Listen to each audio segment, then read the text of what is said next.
Voy a grabar.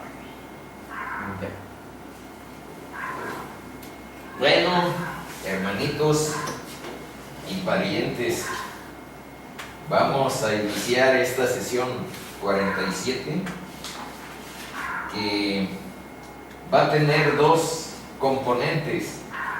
El primero, vamos a leer solamente y hacer muy breves y ligeros comentarios el término del capítulo 19, y por considerar que estamos en unas fechas en las cuales hay que reflexionar acerca del espíritu del mundo y acerca de cuál es el significado bíblico de la Navidad.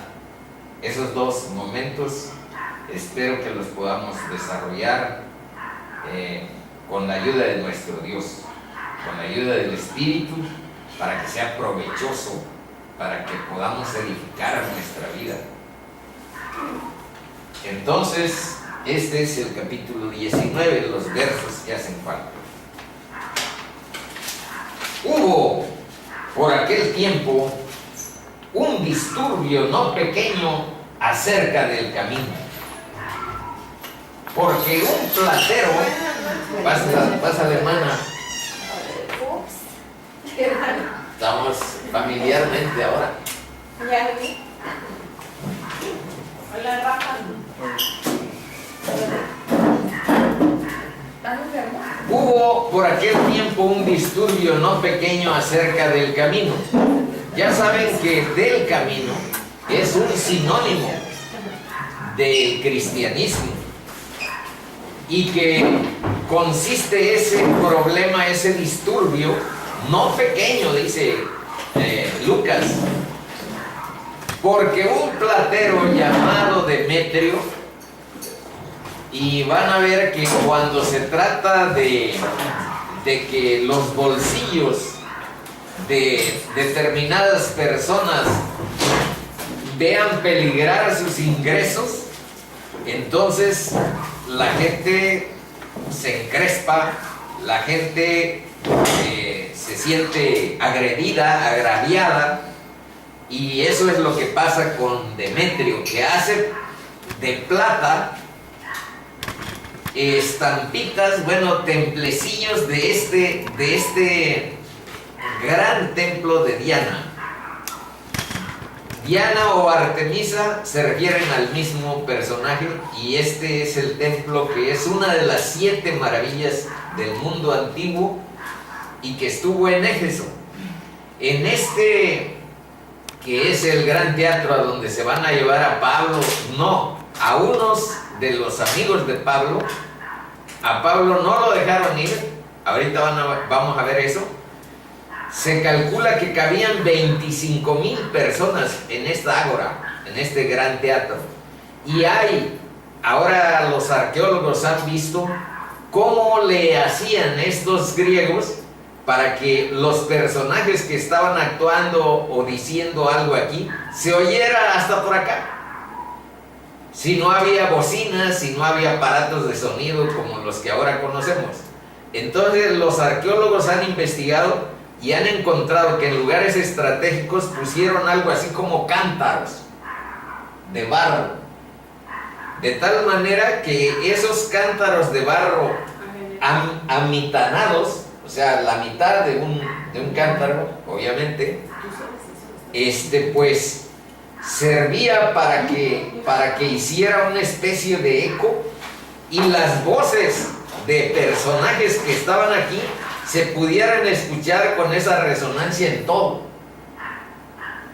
Entonces, estas ruinas, arqueológicas que hay en Éfeso, en el sitio donde se supone que estaba Éfeso, pues han mostrado el ingenio de los seres humanos para resolver situaciones como las que se hicieron referencia.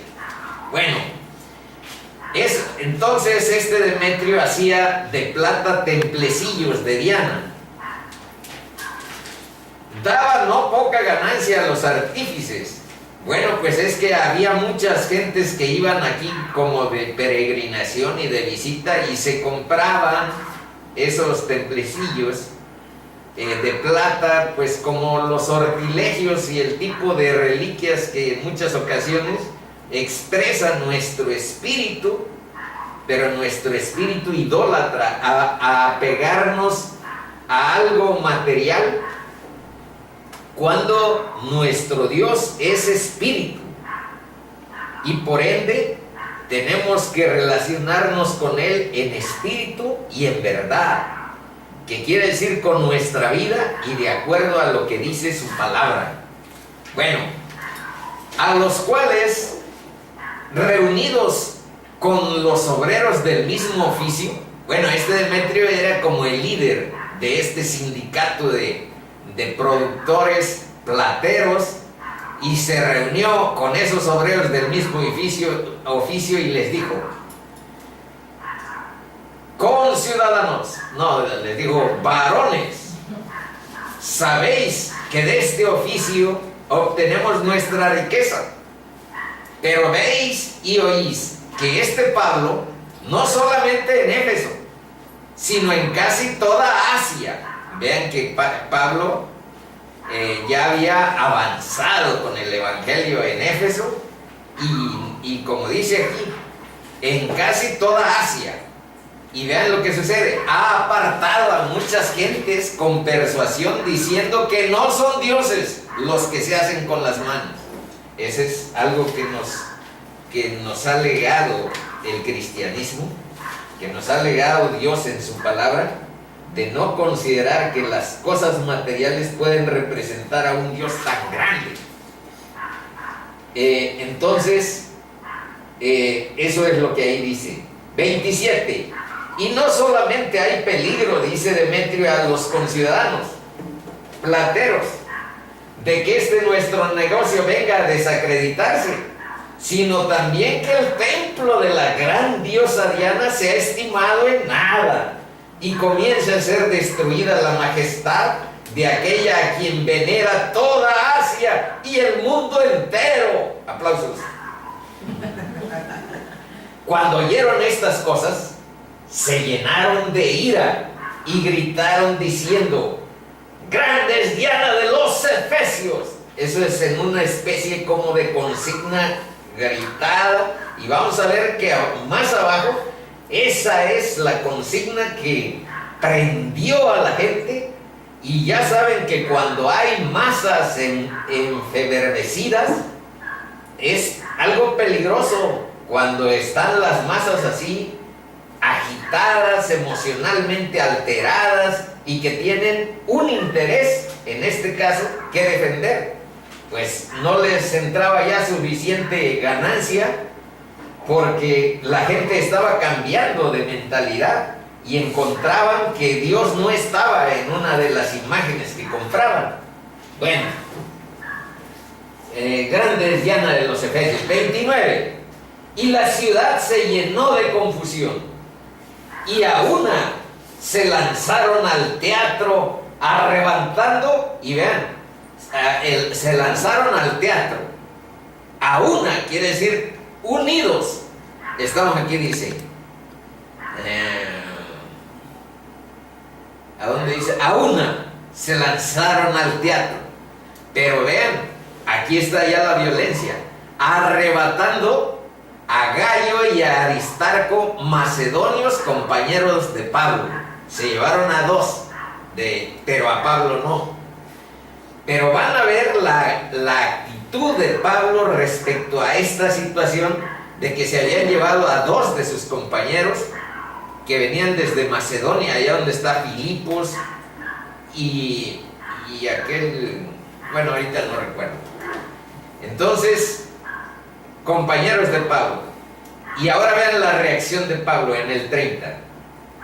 Y queriendo Pablo salir al pueblo, pues no tanto porque ser tan temerario, sino porque había dos compañeros suyos que estaban en riesgo porque fueron arrebatados por la plebe.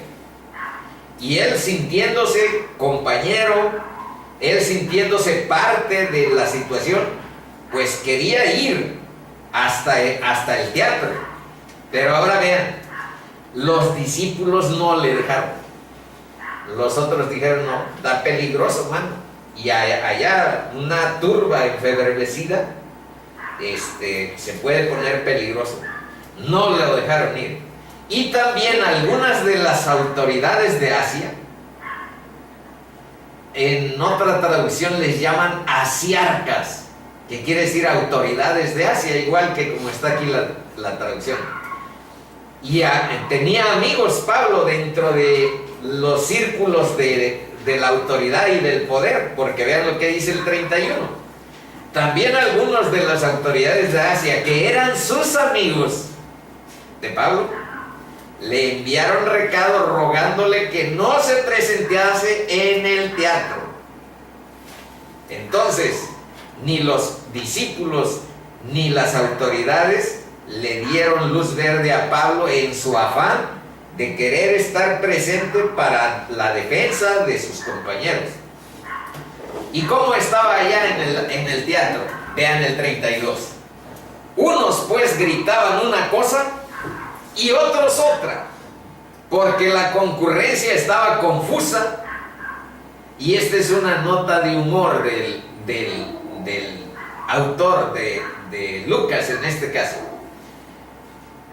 Gritaban una cosa y otros otra, porque la concurrencia estaba confusa, y los más no sabían por qué se habían reunido. O sea, vamos, ¿a dónde va la gente? Pues ¿a dónde va Vicente? A dónde va toda la gente. Vamos a la bulla, vamos ahí a la manifestación.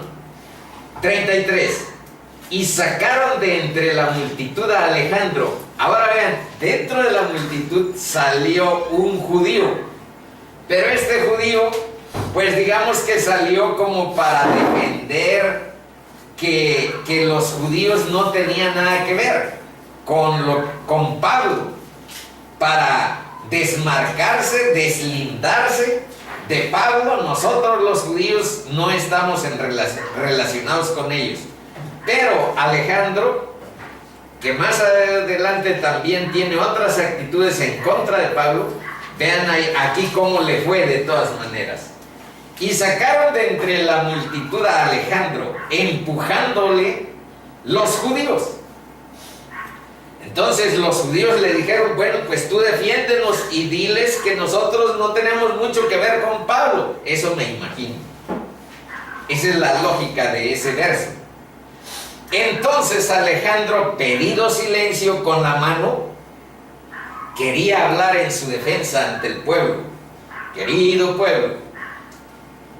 Y vamos a ver cómo le fue.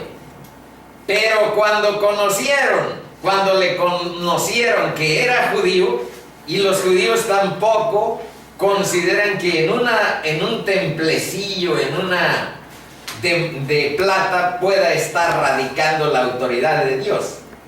Eso los judíos lo comparten con los cristianos.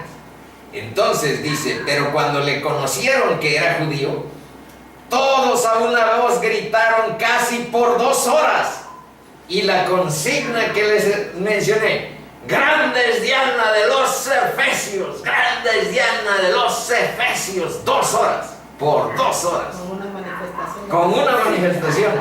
Y aquí en este teatro, Y con la botellita. y con las características de lo que les digo, que hay en lugares estratégicos una especie como de medios cántaros que sirvieron para que se escuchara en todos los 25,000 espectadores que cabían en este escenario.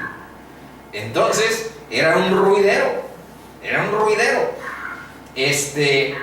y vamos a ver cómo se desenlaza este drama. Entonces el escribano, ese fue un elemento, hagan de cuenta que Dios lo mandó para que estuviera ahí presente una autoridad de Éfeso. El escribano y las autoridades tenían como primera responsabilidad mantener la paz en su jurisdicción, en el ámbito a donde les correspondía pues representar al imperio. Y ese era el escribano. Pues ni más ni menos, vean qué gran aportación de este sujeto. Entonces el escribano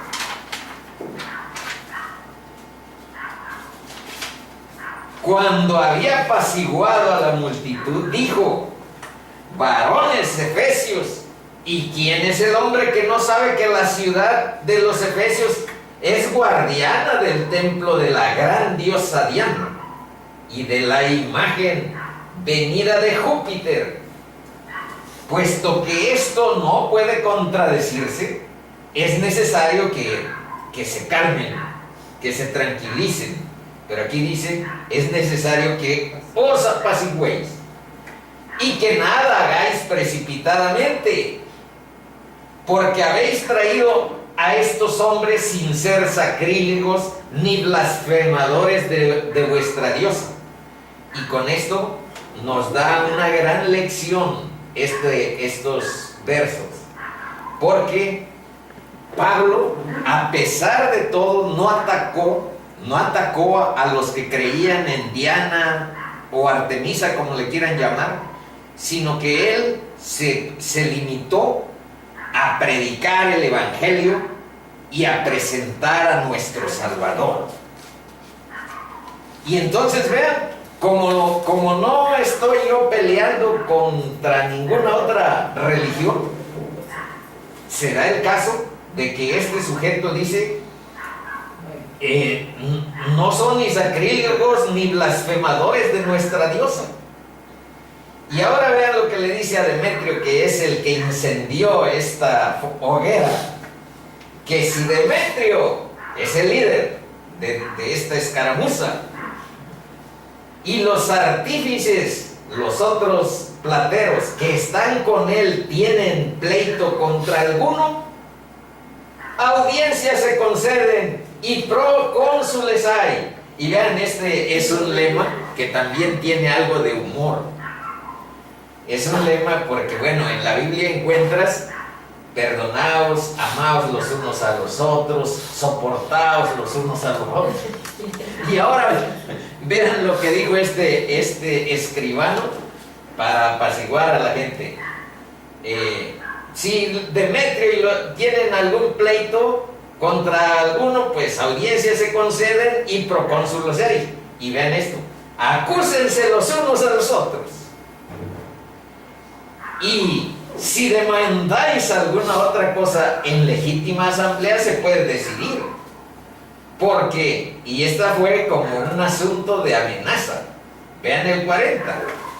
Porque peligro hay de que seamos acusados de sedición por esto de hoy, no habiendo ninguna causa por lo cual podamos dar razón de este concurso. Y habiendo dicho esto, despidió a la asamblea. Y ahí le puse a mi chiquito: sedición. ¿Qué significa sedición? Dice: porque peligro hay de que seamos acusados de sedición. ¿Y qué cosa quiere decir sedición? RAE quiere decir Diccionario de la Real Academia Española. Ahí hay dos definiciones para tener claro qué significa sedición. Es un alzamiento colectivo y violento contra la autoridad, contra el orden público o contra la disciplina militar, que no llega a la gravedad de una rebelión. Entonces es como un alboroto, todavía no una rebelión. Como una molestia, ¿no? Y hay una segunda definición. También sedición significa sublevación de las pasiones. Y esto es lo que ahí aconteció, porque se estuvieron agitando las emociones y hubo cosas como las que leímos. Bueno, ese es el primer componente de la sesión de hoy, que es terminar con los muy breves comentarios del capítulo 19, que aquí está cerrando. Pero ahora les digo, de acuerdo al tiempo que estamos viviendo en este momento, vamos a ver un segundo componente con esta pregunta: ¿Cuál es el significado bíblico de la Navidad? Y podemos partir para esta reflexión, para esta meditación sobre la palabra de Dios, de esta imagen. Justamente este árbol representa algo muy importante. ¿Qué representa? Representa al árbol del huerto, el árbol de la ciencia del bien y el mal, que Dios le dijo al hombre que no comiera, al hombre y a la mujer. Y mandó Jehová Dios al hombre diciendo: de modo de todo árbol del huerto podrás comer, mas del árbol de la ciencia del bien y del mal no comerás, porque el día que de él comieres, ciertamente morirás. ¿Y saben lo que dice y por qué está tan bonito, o por qué representa tan apetitoso ese árbol? Bueno, ni más ni menos, también en la Biblia hay unos versos a donde se habla de cómo resultaba ese árbol para los ojos, para los demás. Les quiero leer un verso. Está en Génesis 3. Pero la serpiente era astuta, más que todos los animales del campo que Jehová Dios había hecho, la cual dijo a la mujer: con que Dios os ha dicho, no comáis de todo árbol del huerto. Pero el que me importa destacar es el 6. Vean lo que dice el 6. Y vio la mujer que el árbol era bueno para comer, que era agradable a los ojos, y árbol codiciable para alcanzar la sabiduría. Y tomó de su fruto y comió. Y dio también a su marido, el cual comió así como ella. Y justamente eso es lo que nos recuerda, ese árbol. La caída de Adán y de Eva. Ahora, aquí hay un verso que corresponde a Isaías 43:7 que dice: no, esta es una referencia equivocada, es Lucas 2:14. Ahí les ruego que le pongan una referencia diferente. Sí, ahí, fe de ratas. A ver si no resulta como una vez hubo una edición de libros que sacaron en la secretaría. Lucas 2:14. Gloria a Dios en las alturas y en la tierra paz. Y vean cómo se han cambiado los papeles. Y en la tierra paz a los hombres de buena voluntad, dicen los hombres. ¿Por qué? Porque los hombres siempre tenemos algo de orgullo y pensamos que tenemos buena voluntad y que por eso Dios hace las paces con nosotros. Vean lo que dice la Biblia. Dice: y en la tierra paz, buena voluntad. La buena voluntad es de Dios, que nos mandó al Salvador. Dice: y en la tierra paz, buena voluntad para con los hombres. No dice buena voluntad a los hombres de buena voluntad. Dice buena voluntad de Dios. Así yo le agrego. Pero ya ustedes ahí vean si es o no procedente. Buena voluntad de Dios para con los hombres. Bueno, ¿qué se perdió en este árbol? Y a propósito del nombre, pues nada más, doña Vero no ha estado en esa sesión, y Betsy me parece, para aclarar este nombre. Miren, la palabra Jehová no existió hasta el tiempo de la Reforma Protestante en 1517 y es incorrecta. Aquí está el hebreo, son 4 letras que en el español corresponden a la YH y a la WH. Nada más que si ven aquí una letra repetida que es esta y otra letra repetida que es esta, que es la YHWH, es porque el hebreo se lee de derecha a izquierda. Entonces esta es YHWH. ¿Y cómo se lee? En realidad se lee Yahvé. ¿Y de dónde salió eso de Jehová? Pues aquí dice, la traducción moderna ya no usan esa palabra sino esta. Pero cuando tradujeron al alemán esa palabra, encontraron que los judíos no usaban el nombre de Dios por respeto reverencial. Les daba miedo decir Yahweh o Yahvé, les daba miedo. Y entonces fue Cristo el que nos enseñó a llamarle Padre a Dios y tratarlo de otra manera. Y Cristo pues tenía razón. Y por eso nosotros ahora no somos tan reverentes como fueron los judíos, que se negaban a decir Yahvé.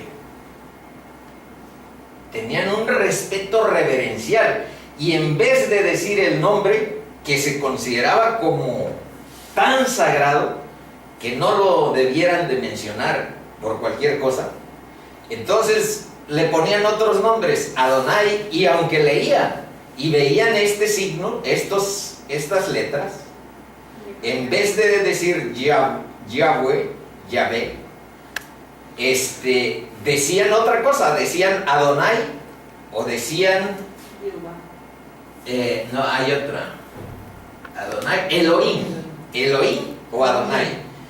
Y cuando encontraron los traductores alemanes estas letras, estas traducciones, juntos con esta Yahvé, pues le pusieron este nombre. Pero como no había, dice, siendo que no tenían la Y en alemán, no existe en alemán, sustituyeron la J, creando la palabra Jehová. Pero la traducción más acertada del nombre de Dios es Yahvé. ¿Y qué tienen que ver los alemanes? Pues es que ahí se inició una reforma que recuperó en cierta forma el respeto por la palabra, por la Biblia, porque la Biblia estuvo prohibida bajo pena de muerte estudiarla hasta 1960. Entonces hubo por ahí un papa que se llama Juan XXIII, un chaparrito, que reunió un concilio y determinaron que quitar la prohibición de que los católicos pudieran leer la Biblia. Entonces, por eso hay tanto retraso entre el pueblo del que ustedes proceden y yo también. Hay tanto retraso. Nuestros papás no leían la Biblia. Eran grandes católicos o grandes religiosos, con una devoción asistieron y no tenían una cultura bíblica, no conocían la palabra, porque estuvo prohibida. Y han de saber también que apenas hace unos años la misa era en latín. Todavía a algunos de nuestros abuelos les tocó misa en latín y el cura viendo hacia allá, sin poder ver hacia acá, nada más hacia allá. Bien, entonces ahora que estamos en esto de conciliarnos, pues es la palabra la que nos ayuda a conciliarnos, porque Cristo finalmente no vino a que formáramos una iglesia presbiteriana a que le formar una iglesia metodista, a que aquí están los protestantes, que aquí están los que sean, testigos o lo que sea. Cristo vino a formar una sola iglesia universal, que es la de las personas que siguen su palabra, que siguen sus pasos. Y en eso hay que buscarnos, en eso hay que encontrarnos, en ese camino de seguir a Cristo, de seguir su palabra y de encontrar en cada ocasión, convalidar con la lectura de la Biblia, pues lo que se diga en otros lados y aquí. Dicha reformación en Alemania fue la persecución de los judíos, desde ahí. No, la persecución de los judíos ha tenido periodos muy antes, porque ahí en la Segunda Guerra Mundial, pues sí, ahí había un foco que Hitler tenía contra todos los descendientes de los judíos, y que terminó en un holocausto donde murieron 6 millones de 1938 a 1945, que fue la Segunda Guerra Mundial. Pero mucho antes ha habido diáspora. La diáspora significa la dispersión del pueblo judío por una serie de países, y han tenido periodos, y bueno, aún viven en tensión allá. Bueno, vamos a continuar. ¿Cuál es el propósito? ¿A qué perdimos? Primero, ¿qué es lo que se perdió en esto de comer de este arbolito tan hermoso y tan llamativo y tan codiciable, como dice lo que leímos con anterioridad?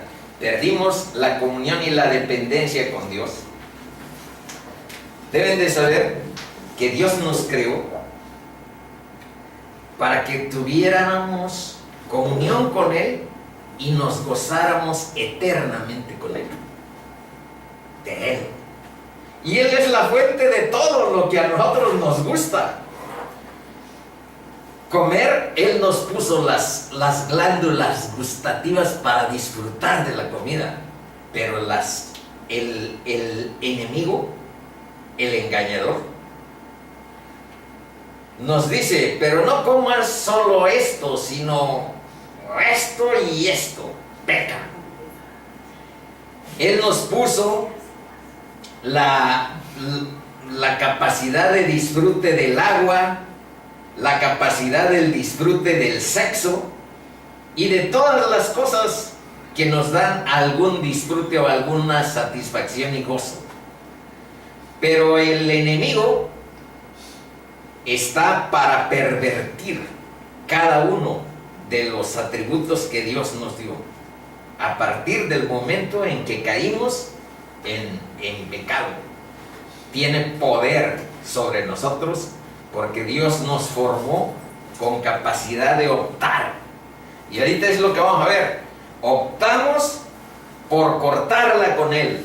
Si es nuestro creador, sí nos conviene la comunión con Él, pero mejor la corto. Quiero vivir de acuerdo a mi gusto, a mi modo, a como se me dé la gana. Así quiero vivir, no siguiendo a Dios, no siguiendo sus mandamientos. Yo quiero vivir a como me dé la gana, y esa es la esencia del pecado. Bueno, vamos a ver. ¿Cuál es el propósito para el que fuimos creados? Aquí hemos leído pero ahora veamos en la trama que explica esto. Todos los llamados de mi nombre, para gloria mía los he creado, los formé y los hice. En otras palabras, Dios dice que fuimos hechos para su gloria. ¿Pero qué significa eso? Porque si van a algunas iglesias van a encontrar que a cada rato dicen gloria a Dios, por todo, gloria a Dios.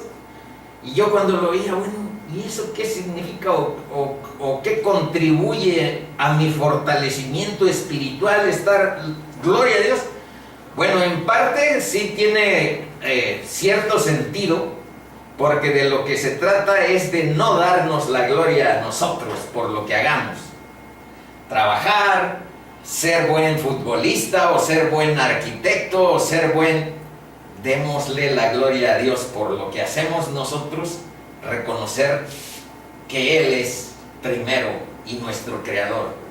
Pero vamos a ver otra forma de entender esto, de darle la gloria a Dios, mucho más importante. Dice, en esto nos lo enseñó Jesús en Juan 15:8. En esto es glorificado mi Padre. Aquí está la gloria de mi Padre. ¿En qué? En que llevéis mucho fruto y seáis así mis discípulos. Entonces Cristo nos aclara qué significa esto de gloria a Dios. Que llevemos fruto delante de Él en el nombre de Jesús. ¿Pero qué fruto? Bueno, aquí está. El amor, el gozo, la paz, la paciencia, la benignidad, la bondad, la fe, la mansedumbre, la templanza. Estos son los frutos que Dios espera todos los días de nosotros. Esto es glorificar a Dios. Que nuestra vida, que nuestros comportamientos, que nuestras actitudes reflejen el amor, reflejen la alegría y el gozo de vivir el don de la vida como un milagro que Dios nos ha dado. El sentido de la paz que sobrepasa todo entendimiento y que solamente es resultado de la reconciliación que tengamos con Dios, en el reconocimiento de que erramos al blanco, de que pecamos. Eso significa el pecado, errar al blanco.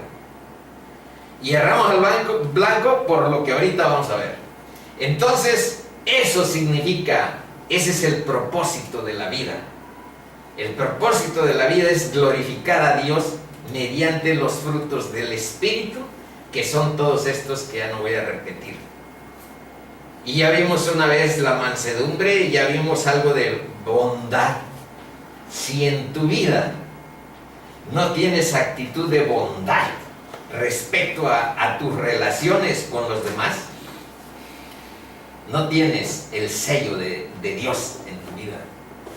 Porque de nada sirve que seamos brillantes o de alguna manera habilidosos en algún arte si nuestro ser no se enfoca hacia la bondad de nuestras acciones. La bondad es el sello distintivo de Dios. Dios es bueno sobre todas las cosas. Y aquí está otros frutos agregados. Dice, porque en otro tiempo erais tinieblas, mas ahora sois luz en el Señor. Andad como hijos de luz. Porque el fruto, aquí está otra vez, el fruto del Espíritu es en todo bondad, justicia y verdad. No hay nada más importante para una persona que piensa, que razona y que tiene inteligencia, que la búsqueda de la verdad y encontrarse cara a cara con ella, porque en la Biblia está viva la verdad y la verdad es Cristo. Luego dice, todo árbol que no da fruto, buen fruto, es cortado y echado en el fuego. Esto, veámoslo bien, está en Juan 3, ahorita les digo en qué número, para que se lo pongan. Creo que no se los puse para que estuvieran escribiendo. Está bien. Eso está en Juan 3.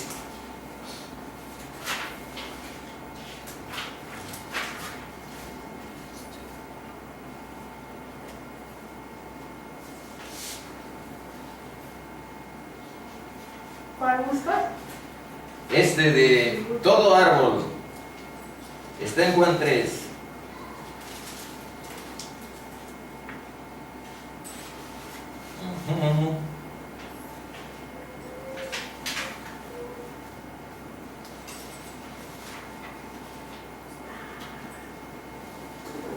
Bueno, ahí tú lo buscas, hermana, y nos lo dices. Está en Juan 3. Juan 3. Ajá, y falta el versículo. Y estas ya se las he puesto, pero aquí es para entrar a este estudio. Breve, dice: optamos por separarnos de Dios y vivir como nos da la gana. Entonces, en vez de seguir la comunión, la dependencia, la relación y vínculo con Dios, optamos por estas: por el orgullo, por la independencia, por la autosuficiencia. Y estar en Cristo es recuperar la identidad que se perdió por esta caída en que nosotros quisimos apropiarnos del conocimiento del bien y el mal, pero para independizarnos de Dios, pensando en que seríamos como Dios, porque ese fue el engaño de Satanás, de la serpiente. Les dijo: coman y seréis como dioses.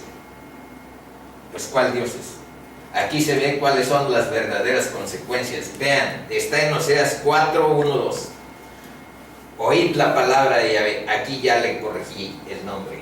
Y en todas las ocasiones en que puedo, la anterior quedó pues para que hiciéramos la consideración que vimos. Pero esta es la traducción más apropiada. Oíd la palabra de Yahvé, hijos de Israel. Porque Yahvé contiende con los moradores de la tierra, porque no hay verdad, ni misericordia, ni conocimiento de Dios en la tierra. Y aquí vienen unas cuantas consecuencias. Dice Dios: perjurar, mentir, matar y hurtar y adulterar prevalecen, y homicidio tras homicidio se suceden. Ahí están nuestras consecuencias de que nos engañó el engañador, el enemigo, y nos dijo: seréis como dioses. En realidad perdimos nuestra identidad de dependencia y de comunión con Dios, y Cristo vino en esta Navidad a rescatarnos de esta condición caída. Y ahorita vamos a ir viendo algunas cuestiones sobre las cuales se dio esta ruptura. El hombre optó por desobedecer, prefirió el árbol del conocimiento del bien y el mal. El hombre no quiso la guía de Dios y escogió caminar con sus propias luces y sus propias fuerzas para construir solo su vida. Yo quiero vivir como a mí me dé la gana. No quiero supeditarme a tu palabra. Te mencionaré vanamente. Yo, hasta que Dios convirtió mi corazón, entendí ese mandamiento de no jurarás el nombre, no utilizarás el nombre de Dios en vano. Uno lo utiliza en vano cuando tú no subordinas tu vida a Él.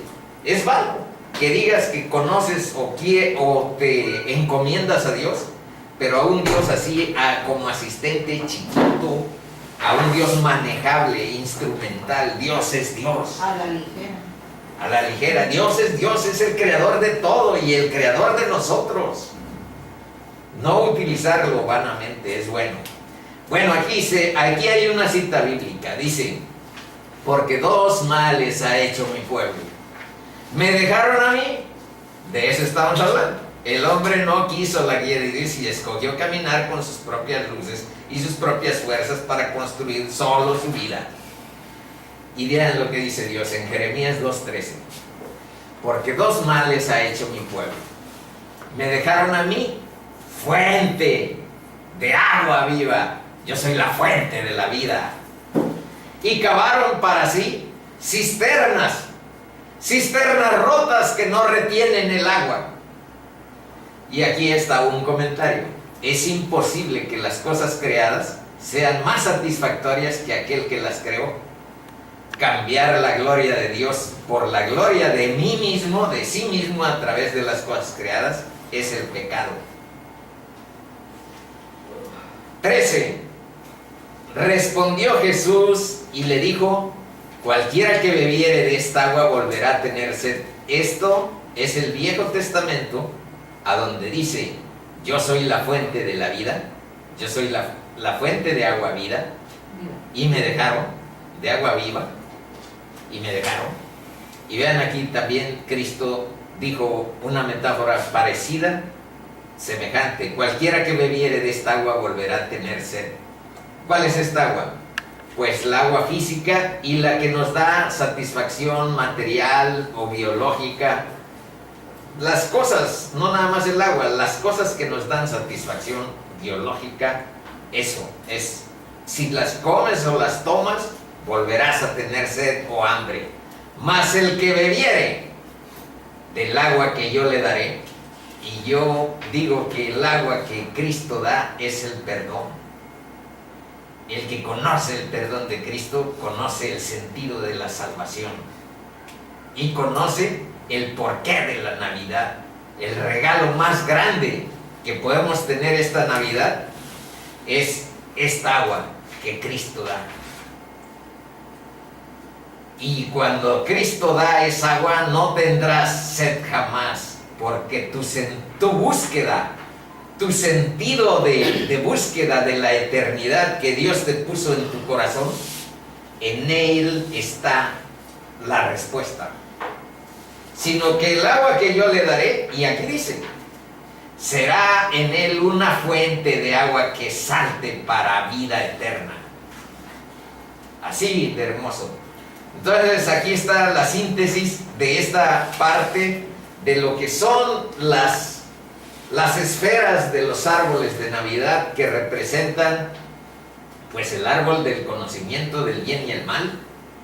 Y aquí está la terminación. Dice que la naturaleza, la esencia del pecado es dejar la vida centrada en Dios y tener una vida centrada en uno mismo. Vivir para uno mismo sin tomar en cuenta el propósito eterno de Dios. Eso, vivir para uno mismo sin tomar en cuenta el propósito eterno de Dios. La esencia de la salvación, vean ahí, ese es el regalo que hay que buscar que Dios nos dé esta Navidad.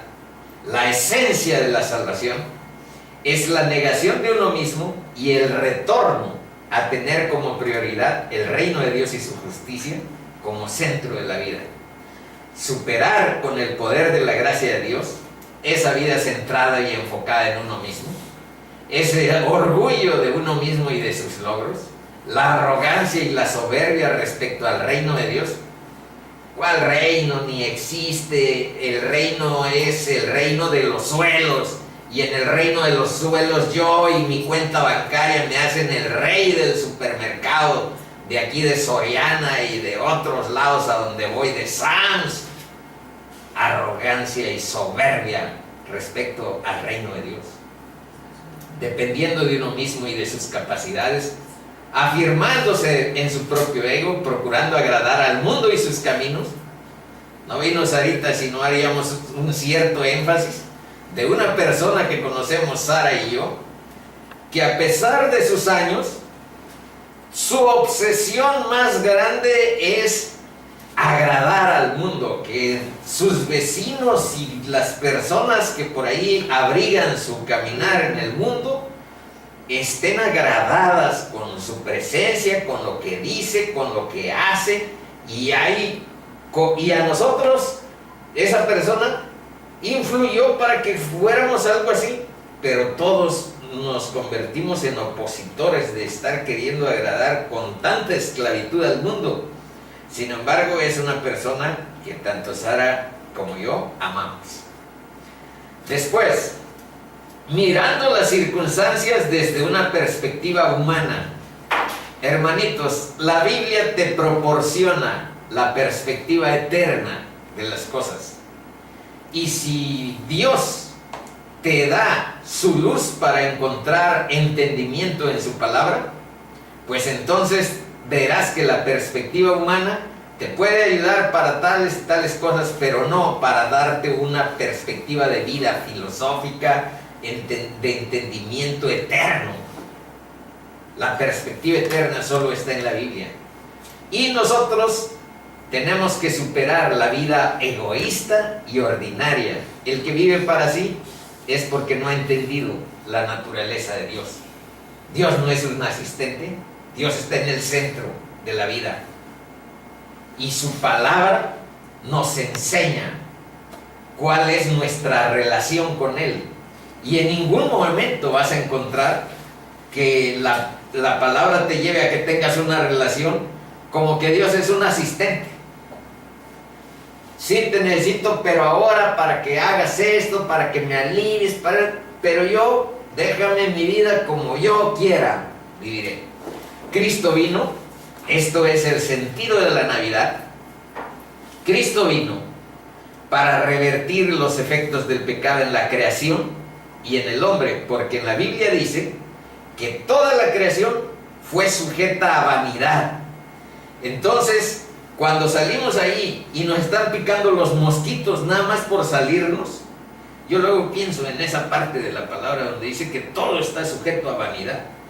Y yo voy por ahí a un jardincito que tengo enfrente del módulo de policía, y en ocasiones, bueno, estoy ahí tratando de leer o cualquier cosa agradable, y ya están los moscos y cosas por el estilo.